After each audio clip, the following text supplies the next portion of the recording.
Преку редизајн на 50 критични крстосници и улици, Скопје ќе се движи кон целта на нула фатални несреќи до 2030 година, применувајќи докажани европски стандарди за безбедност.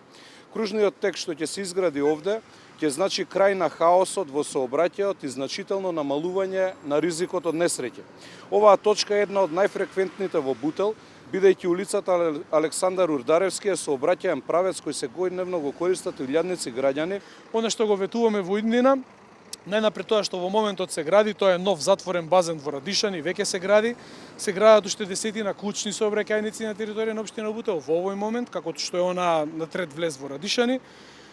Ќе направиме нов затворен базен во Бутел 1, дом на култура со плошта, 2 паркови, еден го спомна мојот колега Ѓоргиевски, нов затворен пазар во Радишани, 3 нови детски градинки, 2 нови училишта во Љуботен и во Љубанци и 150 нови улици.